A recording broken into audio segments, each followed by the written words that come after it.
Hello dear students, welcome to Spark Academy. चलिए आज के सेशन की शुरुआत करते हैं, जहां हम साइंस 2 के चैप्टर 4 एनवायरमेंटल मैनेजमेंट को डिस्कस करेंगे। तो आइए, टॉपिक से पहले इसमें कुछ इम्पॉर्टेंट क्वेश्चंस दिए हैं और इस क्वेश्चन को हम डिस्कस कर लेते हैं। जैसे कि ये क्वेश्चन आपको दिया है, व्हाट इज़ इकोसिस्टम।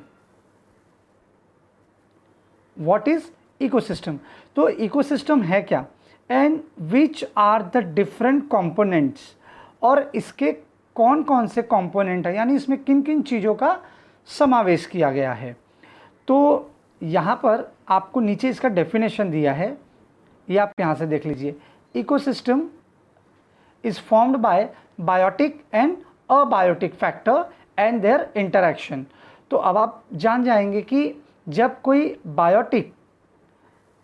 बायोटिक और अबायोटिक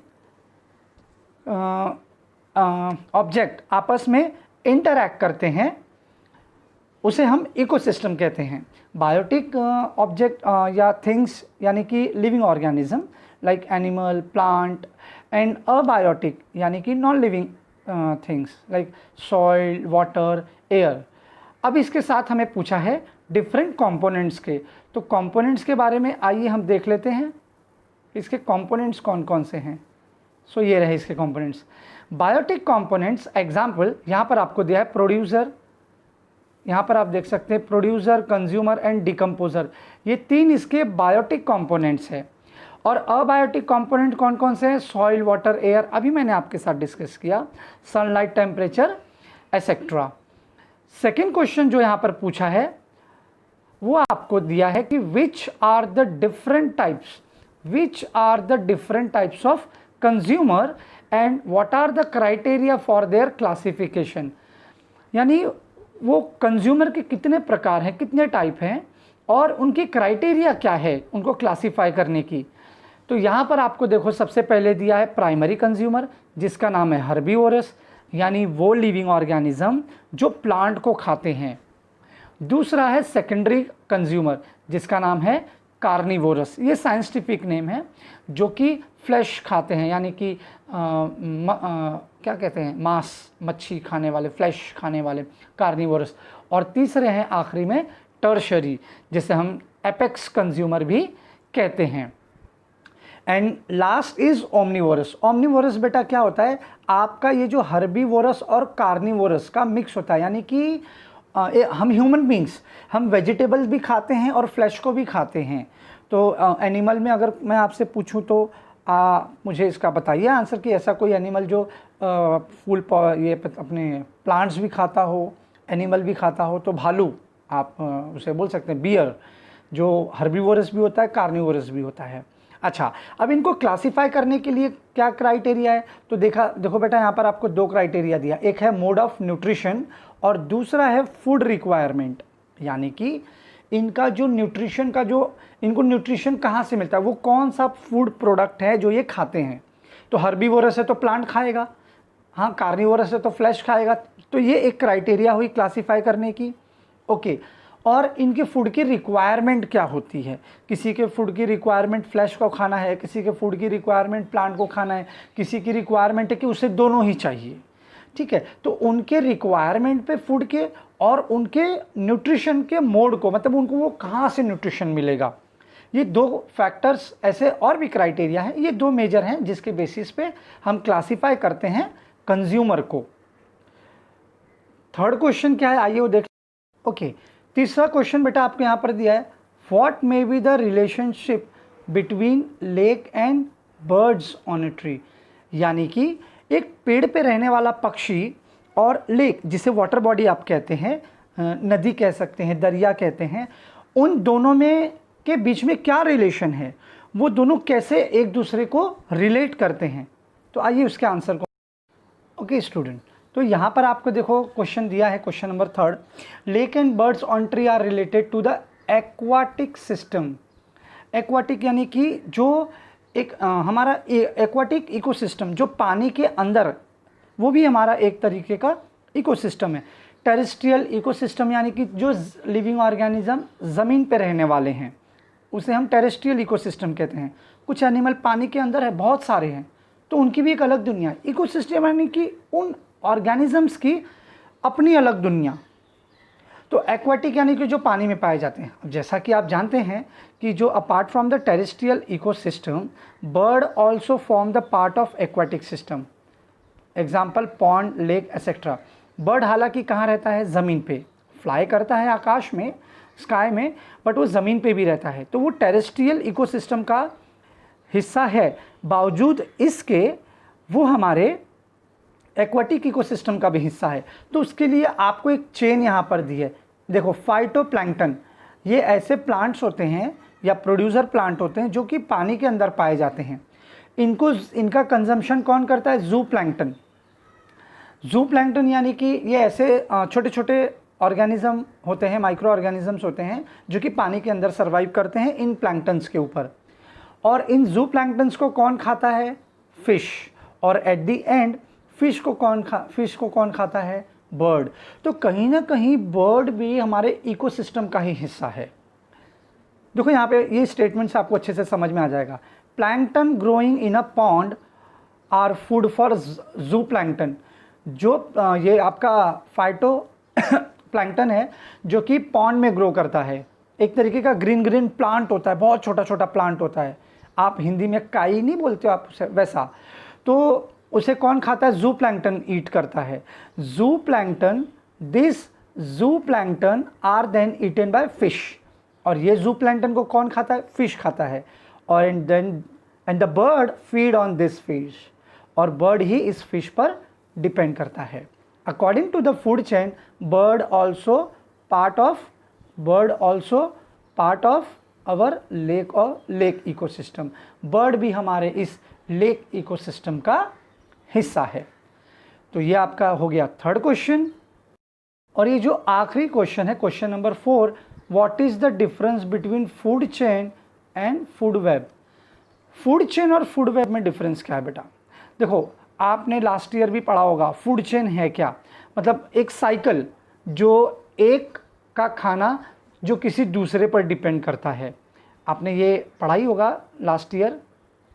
जैसे कि यहाँ पर आप ये देख सकते हैं, ये मेरा क्या है? फूड चेन है। कैसे? ये मेरा है प्रोड्यूसर, आप जानते हैं इसे। मैं इसे आपको ना एग्जाम्पल के साथ समझाता हूँ। एक स्टेटमेंट है, food chain is definite sequence of interaction between the producer and consumer decomposer. मतलब ये तीनों के तीनों एक दूसरे से लिंक्ड रहेंगे फूड चेन में। Whereas food web is an network of food chain which are interconnected at various level forming the intricate web instead of linear chain। तो एक सबसे सिंपल जो डेफिनेशन है, फूड चेन होता है linear chain. Food chain में linear chain होती है। लीनियर चेन में यानी क्या होता है कि प्रोड्यूसर को कंज्यूम करेगा प्राइमरी कंज्यूमर, प्राइमरी कंज्यूमर को कंज्यूम करेगा सेकेंडरी कंज्यूमर, और सेकेंडरी कंज्यूमर को कंज्यूम करेगा एपेक्स कंज्यूमर, जिसे टर्शरी भी कहा जाता है। करेक्ट? तो ये एक सीक्वेंस में जा रहा है, एक लाइन में जा रहा है, इसीलिए फूड चेन को लीनियर चेन भी कहते हैं। वेयर एज फूड वेब में कोई लेवल ही नहीं होता बेटा। फूड वेब मतलब क्या होता है? नेटवर्क। आइए मैं आपको इसको भी समझाता हूँ। ये देखो स्टूडेंट, ये आपको यहाँ पर दिख रहा है प्रोड्यूसर ग्रास। हो क्या रहा है कि ये जो ग्रास है सन से एनर्जी ले रहा है, सर से हीट जो है वो एनर्जी के फॉर्म में एब्जॉर्ब कर रहा है। उसके बाद इस प्रोड्यूसर को कौन कंज्यूम करेगा? हमारा प्राइमरी कंज्यूमर, जिसका नाम है ग्रास ऊपर। ग्रास ऊपर को कौन कंज्यूम करेगा? हमारा सेकेंडरी कंज्यूमर यानी कि फ्रॉग। और इस फ्रॉग को कौन कंज्यूम करेगा?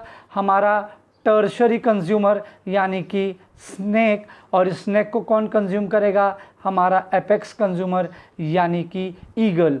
और ईगल जब डेथ होता है तो उसकी बॉडी को डिकम्पोज कौन करता है? माइक्रो ऑर्गेनिजम्स, यानी बैक्टीरिया हो गए, फंगी हो गई।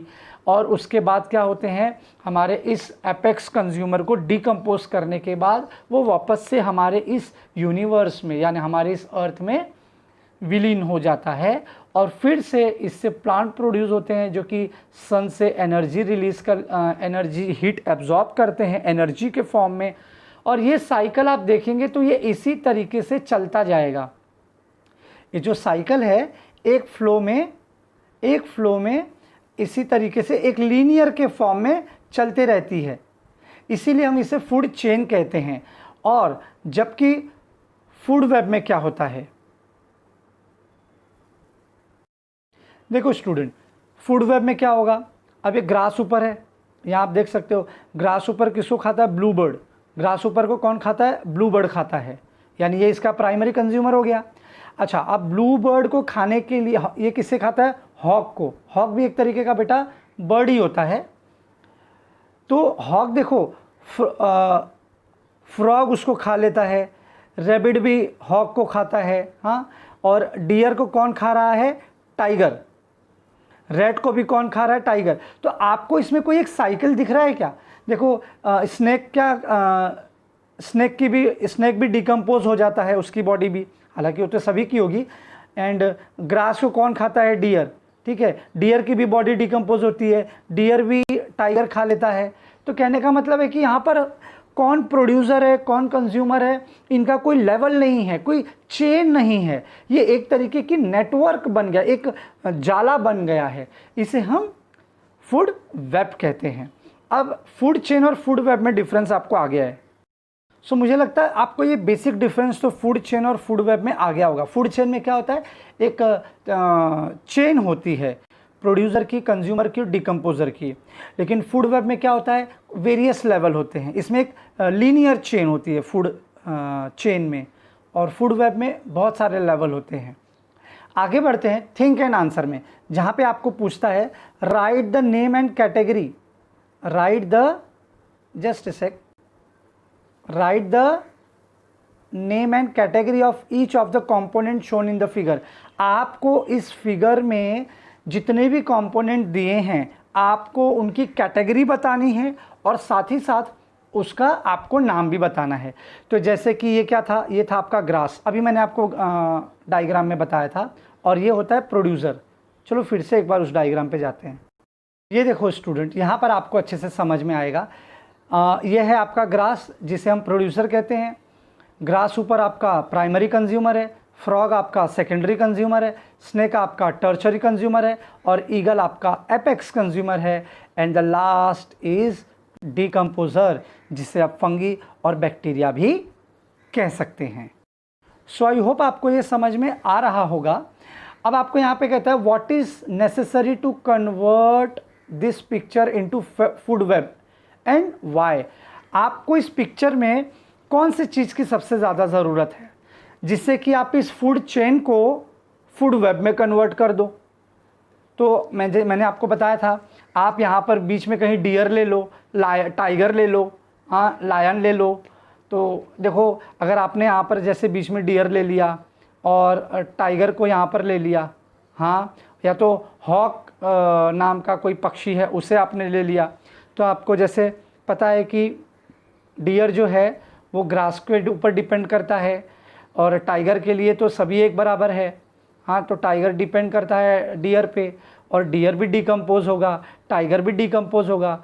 हमारा टाइगर भी एपेक्स कंज्यूमर में आता है, जो कि यहाँ पर ऑलरेडी ईगल है, sorry I said legal, eagle भी है।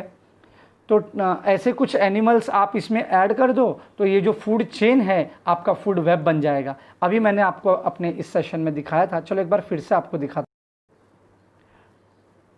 ओके, अब आप यहाँ पर देख लो कि अगर हमने इसमें for instance if we include rat it would be food for source of snake as well as for eagle. Similarly if we include blue bird, अगर हमने ब्लू बर्ड भी इंक्लूड कर दिया, it would feed on grass ऊपर and blue bird is eaten by hawk. So blue bird भी hawk द्वारा खाया जाएगा, और ब्लू बर्ड जो है वो डिकम्पोज भी होगा, हॉक द्वारा भी खाया जाएगा। और इसमें कहाँ दिख रहा है आपको, अगर आपने रैट इसमें इंक्लूड कर दिया तो रैट क्या है, स्नेक द्वारा भी खाया जाएगा एज वेल एज हॉक द्वारा भी खाया जाएगा, हाँ। और देखो क्या दिख रहा है, देखो ये एक एरो यहाँ पर से भी है, वो डिकम्पोज भी होगा। तो कहने का मतलब है कि आप रैट या ब्लू बर्ड या हॉक ऐसे एनिमल को इंक्लूड कर दो फूड चेन में, वही फूड चेन आपका फूड वेब बन जाएगा। आगे बढ़ते हैं पैराग्राफ की तरफ। ओके, तो स्टूडेंट अब हम पैराग्राफ की तरफ बढ़ते हैं। आई नो ये सेशन जो कि स्टार्टिंग है क्वेश्चन आंसर पर बेस्ड है, तो हो सकता है थोड़ा सा लेंदी जाए, बट डोंट वरी, आपका कॉन्सेप्ट क्लियर होना ये मेरी फर्स्ट प्रायोरिटी है। तो जो फूड इकोसिस्टम है, आइए अब उसके बारे में हम जानते हैं। Ecosystem is formed by biotic and abiotic factor and their interaction with each other.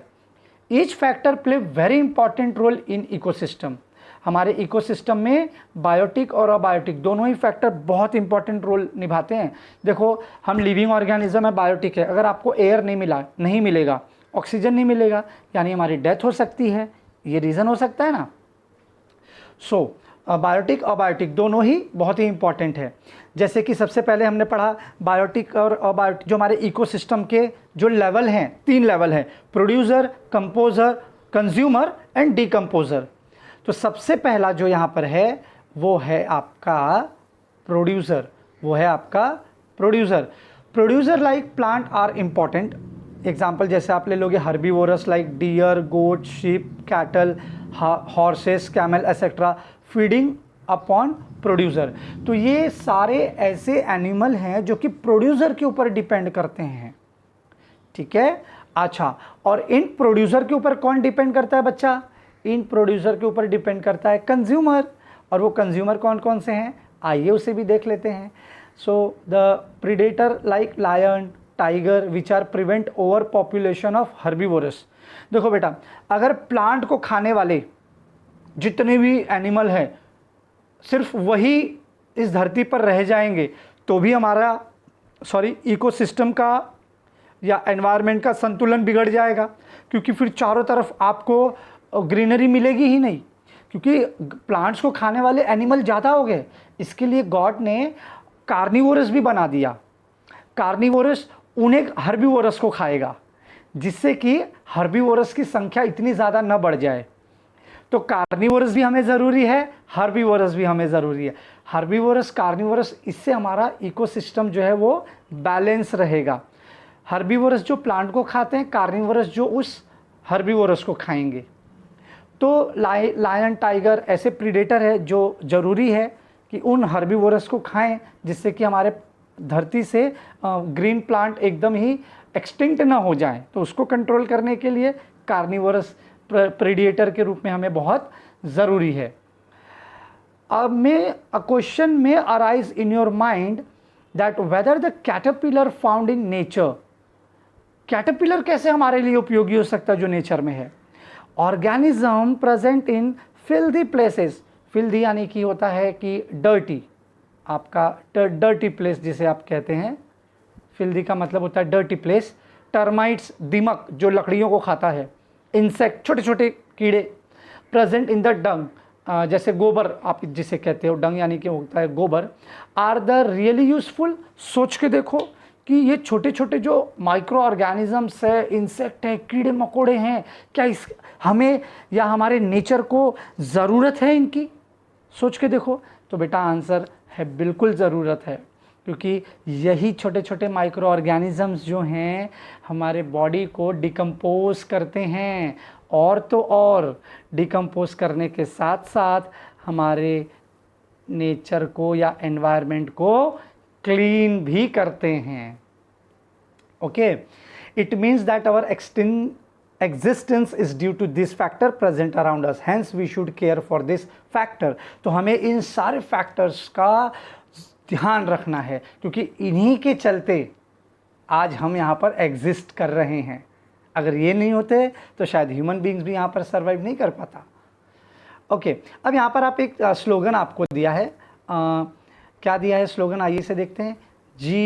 जीवो जीवस्य जीवनम, इसका अर्थ, एक संस्कृत श्लोक है, पशु ही दूसरे पशु का आधार है, आहार है, आई सेड आधार है, इट्स आहार, यानी कि एक प्राणी दूसरे प्राणी का आहार है। जीवो जीवस्य जीवनम, एक प्राणी का जीवन किसी दूसरे प्राणी के जीवन पर निर्भर करता है। तो ये तो आप जान ही गए हैं कि कैसे प्रोड्यूसर कंज्यूमर पर डिपेंड करता है और कंज्यूमर डिकम्पोजर पर। अच्छा, एक आपको यहाँ पर सोचने के लिए कहता है, क्या सोचना है आपको यहाँ पर। इफ़ फॉलिन फॉलिएज, फॉलिएज का मतलब होता है बेटा पेड़ से जो पत्ते गिरते हैं ना, डेड लीव्स आप उसे बोल सकते हो। फॉलिएज का मतलब होता है dead leaves, dead leaves. Okay, dead tree and carcasses यानी कि जो मृत शरीर होता है पशु पक्षियों का, जो गांव में मर नहीं जाते, खेतों में जंगलों में उनकी डेड बॉडीज पड़ी रह जाती है। Okay, that is the carcass. तो ये जो कारकेस हैं are in and around the villages had not been decompose for year. तो आप जरा सोच के देखो बेटा, क्या होगा कि सालों साल अगर हमारे पेड़ के पत्ते जो हैं, डेड ट्री हैं, अगर और जो एनिमल के डेड बॉडीज़ हैं, अगर वो डिकम्पोज ना हो तो क्या होगा सालों साल। इससे हमारा जो नेचर है वो डिसबैलेंस हो जाएगा। ऑब्वियसली है, क्योंकि ये जब चीज़ें जब तक डिकम्पोज होंगी नहीं, हमारा जो फूड चेन है वो कंटिन्यू होगा नहीं, सीधा सीधा उसके ऊपर असर पड़ेगा और ये सीधा सीधा हमारे नेचर को, एनवायरनमेंट को या हमारे इकोसिस्टम को डिसबैलेंस कर देगा। ओके स्टूडेंट, यहाँ पे देखो क्वेश्चन क्या पूछा है, which are the different trophic level in a food chain. आपको पेज नंबर 36 पर ये क्वेश्चन दिया है, उसका आंसर क्या है। प्रोड्यूसर, हमारा trophic level, different trophic level क्या है फूड का। तो जैसा आप जानते हैं, अभी मैंने आपको बताया था, प्रोड्यूसर होता है, उसमें प्राइमरी कंज्यूमर होता है, सेकेंडरी कंज्यूमर होता है, टर्शरी होता है, एपेक्स होता है, ओमनीवोरस होता है। तो ये उसके अलग अलग लेवल है। तो ये लेवल आपको याद रखना है, एमसीक्यूएस में पूछ सकता है क्वेश्चन, कहीं से भी क्वेश्चन घुमा के पूछेगा। तो मुझे लगता है कि अगर आपको फूड चेन या फूड वेब पर अगर क्वेश्चन पूछा तो आप अपने ओन वर्ड में आंसर लिख सकते हो, क्योंकि बेटा ये ना ईवीएस है। ईवीएस यानी कि बायोलॉजी का तो पार्ट नहीं बोलते इसको, एनवायरमेंटल मैनेजमेंट के ऊपर बेस्ड ये टॉपिक है। तो ये ईवीएस से रिलेटेड है, जो कि आप अपने ओन वर्ड में थोड़ा इसके आंसर्स को मॉडिफाई कर सकते हैं, जिसके लिए आपको थोड़ा सा इसे पढ़ना पड़ेगा। दूसरा क्वेश्चन है उसी पेज पर, what is the energy pyramid. अब एनर्जी पिरामिड आप जानते ही हैं कि जो एपेक्स, जो सबसे टॉप पर होता है, उसकी ज़रूरत उतनी कम पड़ती है, वहाँ से उतनी कम एनर्जी मिलती है। और जो बेस में होता है, पिरामिड इस तरीके से बना होता है ना बेटा, बेस में वाइड एनर्जी मिलती है और जैसे जैसे हम ऊपर की तरफ जाते हैं हमारी एनर्जी कम होती जाती है। तो आइए इसे भी हम देख लेते हैं। तो an energy pyramidically graphically represent the flow of energy at each tropical level. The sequence of flow of energy from bottom to top in an energy consumer सबसे पहले आएगा, उसके बाद होता है secondary consumer and then comes our tertiary. ये देखो, ये पिरामिड का इस तरीके से डायग्राम है। तो इसमें जो पहला दूसरा इस तरीके से इसको डिवाइड किया गया है। तो जो बेस में जो आता है सबसे ज़्यादा एनर्जी यहाँ पे ज़रूरत होती है, जो कंज्यूमर कहा गया है जिसे, ठीक है। उसके बाद यहाँ पर इस सेकेंड ट्रॉपिक लेवल में आता है आपका ये सेकेंडरी लेवल, सेकेंडरी कंज्यूमर।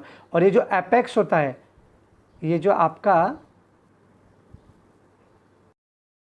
ये जो है टॉप वाला लेवल, ये आपका होता है एपेक्स कंज्यूमर। तो ये एक पिरामिड एनर्जी है। अब इसमें एनर्जी की मात्रा कैसे होती है, देखो यहाँ पर आपको ये दिया हुआ है, in an energy pyramid the energy decrease as we move from bottom to up. जैसे ही हम किसी भी पिरामिड में नीचे से ऊपर की तरफ जाते हैं तो हमारी जो एनर्जी है वो डिक्रीज होती चली जाती है। जैसे only 10% of energy is transfer to the next level in energy pyramid. मतलब एक लेवल से किसी दूसरे लेवल की तरफ आप जाओगे तो सिर्फ 10% एनर्जी ट्रांसफ़र होगी। जैसे कि आप मान लो मैं आपको समझाता हूँ कि ये एक पिरामिड है। अभी जैसे यहाँ पर पहले में आता है कंज्यूमर। अब इस कंज्यूमर ने जितना भी मतलब न्यूट्रिशन फूड खाया होगा, इसको कौन खाएगा, सेकेंडरी कंज्यूमर।